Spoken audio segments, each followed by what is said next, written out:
சூரியகாந்தி மலரின் எண்ணெயை போல் அதன் விதைகளும் உடல் ஆரோக்கியத்திற்கு உதவும் என ஹெட்லைன் இணையதள கட்டுரை கூறுகிறது. அதன்படி சூரியகாந்தி விதைகளில் வைட்டமின் இ, புரதம், நார்ச்சத்து மற்றும் பல வகையான ஊட்டச்சத்துகள் உள்ளன.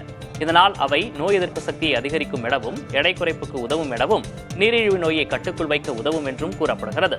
மேலும் அவை மாரடைப்பு அபாயத்தை குறைக்கும் எனவும் ஹெல்த்லைன் இணையதள கட்டுரை தெரிவிக்கிறது.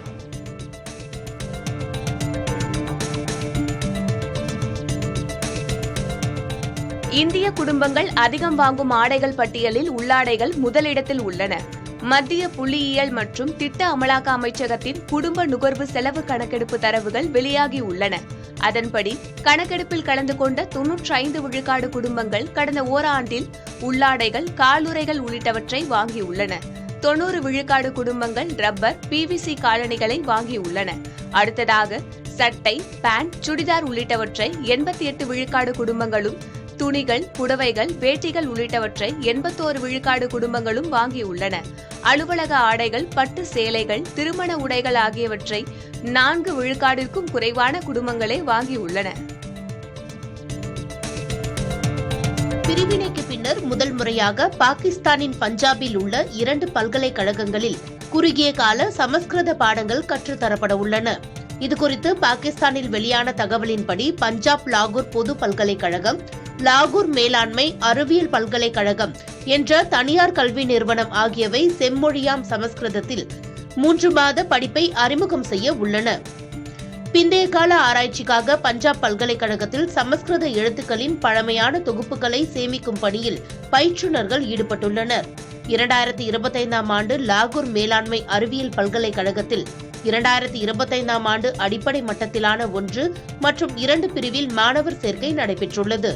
இதனைத் தொடர்ந்து லாகூர் பஞ்சாப் பல்கலைக்கழகத்திலும் தொடங்கப்பட உள்ளது. திருவண்ணாமலையில் திமுக இளைஞரணி வடக்கு மண்டல நிர்வாகிகள் மாநாட்டில் பங்கேற்ற முதல்வரும் திமுக தலைவருமான மு.க. ஸ்டாலினுக்கு உற்சாக வரவேற்பு அளிக்கப்பட்டது.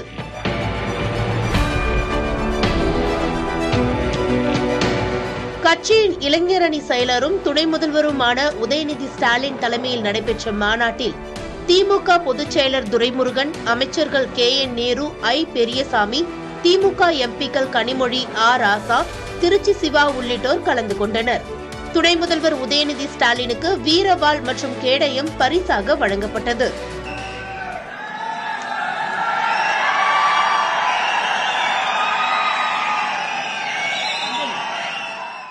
இந்நிலையில் மாநாட்டு திடலுக்கு வந்த முதல்வர் மு.க. ஸ்டாலினுக்கு தொண்டர்கள் உற்சாக வரவேற்பு அளித்தனர். திறந்தவெளி வாகனத்தில் தொண்டர்களை பார்த்து கை அசைத்தபடி மாநாட்டு மேடைக்கு முதல்வர் ஸ்டாலின் சென்றார்.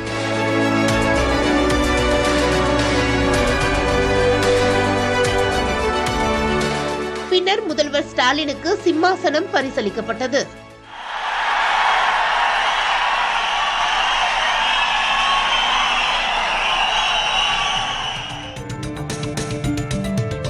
திருவண்ணாமலையில் நடைபெற்ற திமுக இளைஞரணி நிர்வாகிகள் மாநாட்டில் பேசிய முதல்வர் மு.க. ஸ்டாலின் இளைஞரணியில் தாம் பணியாற்றியதை நினைவு கூர்ந்தார்.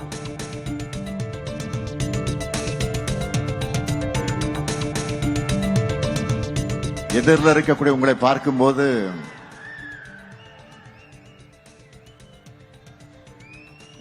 ஒரு 50 ஆண்டுகள் டைம் டிராவல் பண்ணி பின்னாடி போன மாதிரி எனக்கு இருக்கு. எத்தனை ஞாபகங்கள். இரவு பகல் பார்க்காம, தூக்கம் இல்லாம, கிராமங்கள் தோறும் கொடியேற்றம், திண்ணை பிரச்சாரம், நாடகம், பொதுக்கூட்டம் என கழக நிகழ்ச்சிகளை நடத்தியிருக்கோம். தமிழை நசுக்க வந்த இந்தி ஆதிக்கத்தை விரட்டினாங்க. அதனாலதான் தாழ்ந்த தமிழகமே அப்படின்னு கவலைப்பட்ட காலத்தை மாத்தி இப்போ திரும்பி பாருங்க தமிழ்நாட்டை என்று சொல்லுகிற காலத்துக்கு நாம் வந்திருக்கிறோம். சோதனைகள், வேதனைகள், தோல்விகள், அடக்குமுறைகள், சிறைச்சாலைகள், சித்திரவதைகள் எல்லாம் படைகூட்டி வந்தாலும் இந்த கழகம் அசைந்து விடாமல், தொலைந்து விடாமல் கூடிய அடித்தளம் நம்முடைய அமைப்பு முறை.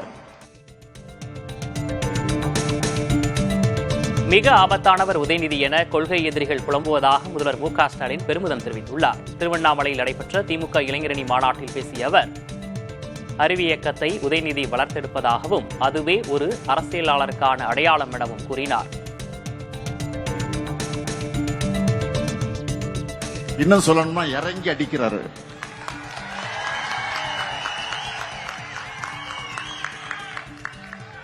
கொள்கை எதிரிகள் உதயநிதி மோஸ்ட் டேஞ்சரஸ் புலம்புறாங்க.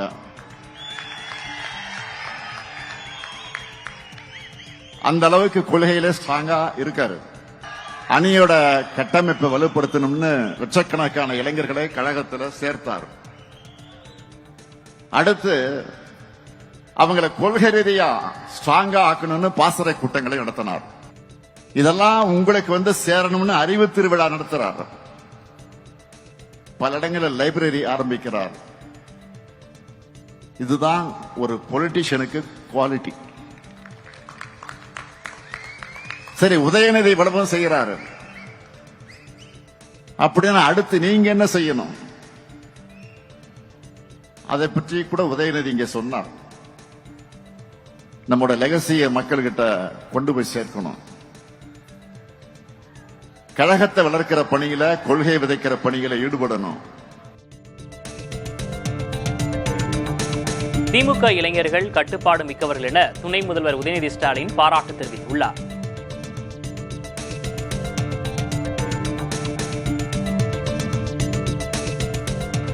இது ஏதோ கணக்கு காட்டுவதற்காக கூட்டப்பட்ட கூட்டம் கிடையாது. நம்முடைய எதிரிகள் போடுகின்ற தப்பு கணக்க சுக்குநூறாக உடைக்கின்ற கூட்டம் இங்க வந்திருக்கக்கூடிய இளைஞரணி கூட்டம், கொள்கை கூட்டம். பொதுவா இளைஞர்கள் அதிகமாக கூடுனா அவங்களை கட்டுப்படுத்த முடியாது, கட்டுப்பாடு இருக்காது அப்படின்ற ஒரு பிம்பம் இப்ப வந்திருக்கு. காட்டாற்று வெள்ளம் மாதிரி போயிட்டே இருப்பாங்க, யாரும் கண்ட்ரோல்லையும் இருக்க மாட்டாங்க அப்படின்ற ஒரு பிம்பம் இன்னைக்கு இருக்கு. அவங்களை யாரும் கட்டுப்படுத்த முடியாதுன்னு சொல்லுவாங்க. ஆனா நம்முடைய கழக இளைஞரணியினர் அப்படி கிடையாது. மிகுந்த கட்டுப்பாடு மிக்கவர்கள் என்பதற்கு இங்க கூடியிருக்கக்கூடிய இந்த கூட்டம் சாட்சி. கட்டுப்பாடு இல்லாம 1 லட்சம் இல்ல 1 கோடி இளைஞர்களை திரண்டாலும் அதனால யாருக்கும் எந்த பயனும் கிடையாது. ஆதிக்கத்துக்கு அடிபணிஞ்சதுக்கு நிச்சயம் கிடையாது. எந்த நேரத்திலையும் சுயமரியாதையை விட்டு கொடுத்தது கிடையாது. அப்படிப்பட்ட திமுகவை இன்னைக்கு சில பேர் மிரட்டி பார்க்கறாங்க. இளம் பெரியார் உதயநிதி என அமைச்சர் ஏவா வேலு புகழாரம் சூட்டியுள்ளார்.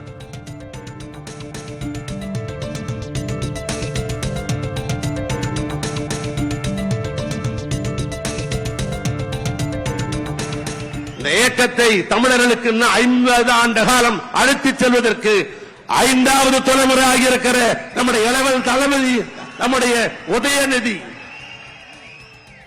அவர் பிறந்த நாள் என்று கருப்பாடை அணிந்திருந்தார். எங்களை போன்றவெல்லாம் பூரித்து போனோம். அண்ணன் அவர்களே, நான் இப்படி மகிழ்வதாக சொல்லலாம் என்று கருதுகிறேன். அது சொன்னால் ஏக்கம் மகிழும் என்று கருதுகிறேன். எங்களுக்கு ஒரு இளம்பெரியாரை தந்ததற்காக, இளம்பெரியார் உதயநிதியை தந்ததற்காக அண்ணன் அவர்களே உங்களுக்கு கோடான கோடியை தமிழ்நாட்டு முதலமைச்சருக்கு தெரிவித்து சனாதனத்திற்கு மண்டியிட மறுத்த துணை முதல்வர் உதயநிதி ஸ்டாலினை தலைவராக ஏற்பதாக திமுக எம்பி ஆர் ராசா தெரிவித்துள்ளார். சனாதனத்திற்கு மண்டியிட மாட்டேன் என்று சொன்னீர்களே, உச்சநீதிமன்றத்திலே ஒரு வழக்கு, இந்தியாவில் 20க்கும் மேற்பட்ட உயர்நீதிமன்றங்களில் வழக்கு. பயந்தாரா? என்ன செய்ய போகிறோம் என்று திகைத்தாரா? சிறை என்றால், சிலுவை என்றால் தூக்கி திரும்பதற்கு எத்தனை பேருக்கு முடியும்? எதிர்த்து நின்றார். மண்டியிட மாட்டேன், கொள்கையோடு இருப்பேன். அந்த தலைவா, அதற்காக உன்னை நான் நிற்கிறேன். கருத்தரங்கம், புத்தக கண்காட்சி, ஆண்டவனுக்கு திருவிழா இந்த மண்ணில் நடக்கிறது. ஆனால் அறிவுக்கு திருவிழாவை நடத்திய ஒரே அரசியல் தலைவன் நீ மட்டும்தான், நீ மட்டும்தான். தத்துவ ஆறு ஓடிக்கொண்டே இருக்கிறது. அந்த தத்துவ ஆற்றை கரையை பலப்படுத்திக் கொண்டிருக்கிறீர்கள். பாப்புலோ நோருடா சொன்னான், அந்த காவலன் தான் தலைவன் என்று. நான் உரிமையோடு ஒருமையை அழைக்கிறேன். தம்பி வா, எதிர்காலத்தில் இயக்கத்தை நடத்து. விலைவாசி உயர்வு போன்றவையும் இடதுசாரி ஜனநாயக கூட்டணிக்கு எதிராக அமைந்தன.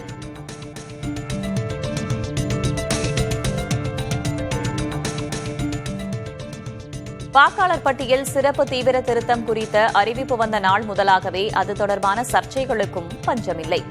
மேற்கு வங்க மாநில வாக்காளர் பட்டியல் சிறப்பு தீவிர திருத்தத்தில் நிறைய குழப்பங்கள் ஏற்பட்டதால் தேர்தல் ஆணையம் 1 கோடிக்கும் மேலான விண்ணப்பங்களை மறுபடியும் சரிபார்க்க முடிவு செய்துள்ளது. குறிப்பாக ஒரு விண்ணப்பத்தில் மகனை விட தந்தைக்கு 15 வயது குறைவாக இருப்பது கண்டுபிடிக்கப்பட்டிருப்பது தேர்தல் ஆணையத்தை அதிர்ச்சிக்குள்ளாக்கியிருக்கிறது. மேலும் உறவு முறைகளில் குழப்பம், முகவரியை அறிய முடியாத நிலை என்று பல்வேறு குளறுபடிகள் காணப்பட்டதால் தேர்தல் ஆணையம் விண்ணப்பங்களை மறுபடியும் சரிபார்க்க முடிவு செய்திருக்கிறது.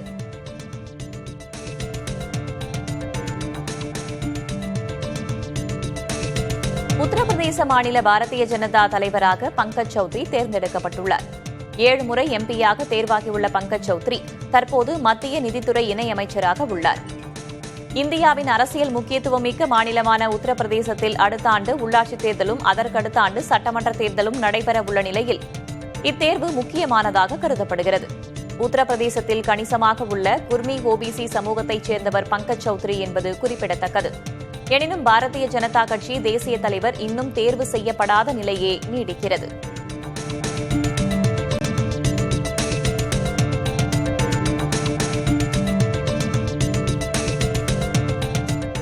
உத்தரப்பிரதேசத்தில் முகமது அக்லாக் கும்பல் படுகொலை செய்யப்பட்ட வழக்கில் ஆளுநரின் தலையீட்டை வாபஸ் பெற அறிவுறுத்த கோரி குடியரசுத் தலைவருக்கு பிருந்தா காரத் கடிதம் எழுதியுள்ளார்.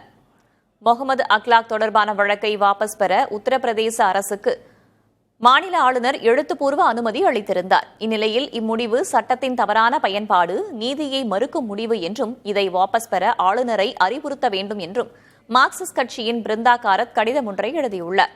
2015ஆம் ஆண்டு முகமது அக்லாக் என்பவர் மாட்டிறைச்சி வைத்திருந்ததாக கூறி 15 பேர் கொண்ட கும்பலால் அடித்துக் கொல்லப்பட்டது நாடெங்கிலும் அதிர்ச்சியை ஏற்படுத்தியிருந்தது. 2026ஆம் ஆண்டிற்கான ஹஜ் புனித பயணம் மேற்கொள்ள விரும்புவோர் தங்கள் பயணத்திற்கான முன்பதிவை வரும் ஜனவரி 15ஆம் தேதிக்குள் முடிக்கும்படி மத்திய அரசு அறிவுறுத்தியுள்ளது. இது தொடர்பாக மத்திய சிறுபான்மையினர் நலத்துறை அமைச்சகம் வெளியிட்டுள்ள அறிக்கையில், பயணம் மேற்கொள்வோர் அங்கீகரிக்கப்பட்ட ஹஜ் குழு ஏற்பாட்டாளர்கள் அல்லது தனிப்பட்ட சுற்றுலா இயக்குநர்கள் மூலம் மட்டுமே முன்பதிவு செய்யலாம் என அறிவுறுத்தப்பட்டுள்ளது.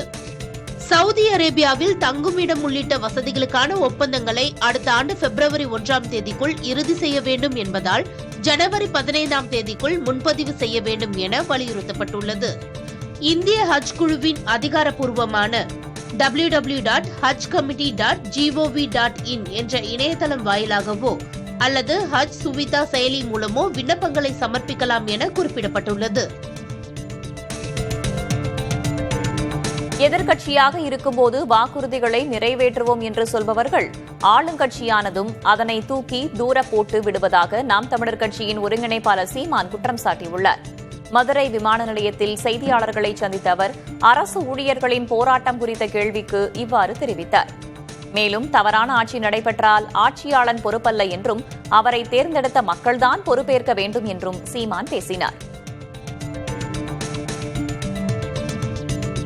எதிர்கட்சியா இருக்கும்போது ஒவ்வொரு கட்சியும் நாங்க நிறைவேற்றுவோங்கிறீங்க, ஆளுங்கட்சியா இருக்கும்போது அதை தூக்கி தூர போட்டுறீங்க. மறுபடியும் அந்த போராட்டம் ஏதோ தவறான ஒரு ஆட்சி நடக்குதுன்னா ஆட்சி நடத்துற ஆட்சியாளன் இல்லை அதுக்கு பொறுப்பு, அந்த ஆட்சியாளனை தேர்வு செய்த மக்கள் தான் பொறுப்பு இருக்கணுங்கிறாரு ஆபிரகாம் லிங்கன். இப்ப அதை தான் நம்ம சொல்ல வேண்டியது இருக்கு. அதனால அந்த போராட்ட கோரிக்கையை அவங்க நீண்ட நாளா வச்சு வலியுறுத்தி போராடுறாங்க. அதை நான் ஏற்கிறேன், அதுக்கு ஆதரிக்கிறேன். அதனால இன்னைக்கு நானும் போய் கடலூர்ல விருத்தாச்சலத்தில் நடக்கிற போராட்டத்தில் பங்கேற்கிறேன். மீண்டும் நாடாளுமன்ற உறுப்பினராக தமிழக காங்கிரஸ் முன்னாள் தலைவர் திருநாவுக்கரசர் விருப்பம் தெரிவித்துள்ளார். முன்னாள் தலைவர் EVKS இளங்கோவனின் 1ஆம் ஆண்டு நினைவு தினத்தையொட்டி சென்னை ராயப்பேட்டையில் உள்ள காங்கிரஸ் அலுவலகத்தில் அவரது உருவப்படத்திற்கு அஞ்சலி செலுத்தப்பட்டது. இந்நிகழ்ச்சியில் பங்கேற்ற பிறகு செய்தியாளர்களிடம் பேசிய திருநாவுக்கரசர் மீண்டும் எம்பியாக வேண்டும் என்ற ஒரே ஒரு சின்ன ஆசை இருப்பதாக தெரிவித்துள்ளார்.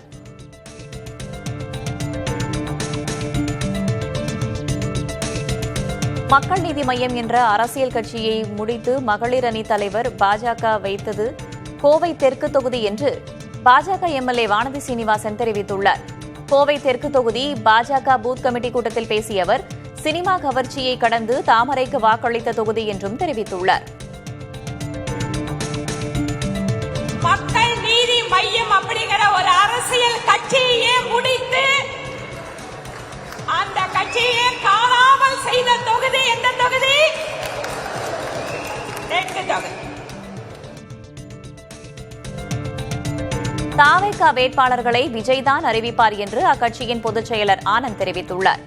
சட்டமன்ற தேர்தலை முன்னிட்டு சில தொகுதிகளுக்கான வேட்பாளர்களை தாவேகா அறிவிக்க உள்ளதாக தகவல் வெளியானது. இந்நிலையில் திருச்செங்கோட்டில் நடைபெற்ற தாவேகா பூத் கமிட்டி நிர்வாகிகள் ஆலோசனைக் கூட்டத்தில் உரையாற்றிய கட்சியின் பொதுச் செயலர் ஆனந்த் விஜய் மட்டுமே வேட்பாளர் குறித்த அறிவிப்பை வெளியிடுவார் என கூறினார். 34 தொகுதியில் தலைவர் தான் வேட்பாளர், தலைவரோட மகன் தான் வேட்பாளர். அதனால யாராவது ஏதாவது சொல்றாங்களோ யாரும் நீங்க தயவு செய்து நம்பிடாதீங்க. நான் தெளிவா சொல்றேன், 234 தொகுதியிலும் வெற்றி பெறுவதற்குண்டான அனைத்து முயற்சிகளையும் நாம் செய்து தலைவர் தளபதி 2026 முதலமைச்சராக அமர்வார் என்பதில் எந்தவித சந்தேகமும் இல்லை. விஜயை முதல்வராக ஏற்றுக்கொள்ளும் கட்சிகள் தான் தாவேகா கூட்டணியில் இணைய முடியும் என்று அக்கட்சியின் நிர்வாகிகள் குழு ஒருங்கிணைப்பாளர் செங்கோட்டையன் பேசியுள்ளார். நாமக்கல் மாவட்டம் திருச்செங்கோட்டில் தாவேகா பூத் கமிட்டி உறுப்பினர்கள் ஆலோசனைக் கூட்டம் நடைபெற்றது. இக்கூட்டத்தில் உரையாற்றிய செங்கோட்டையன் சேர வேண்டிய இடத்தில் தான் சேர்ந்திருப்பதாகவும் நிரந்தர முதல்வர் விஜய் என்ற வரலாற்றை படைப்போம் என்றும் கூறினார். இவர்தான் தமிழ்நாட்டிலே முதலமைச்சர் என்று ஏற்றுக்கொள்கிற மட்டும்தான் அந்த கூட்டணி இணைய முடியும். இதுதான் நம்முடைய லட்சிய பாடமாக இருக்கிறோம். நீங்கள் கவலைப்பட தேவையில்லை.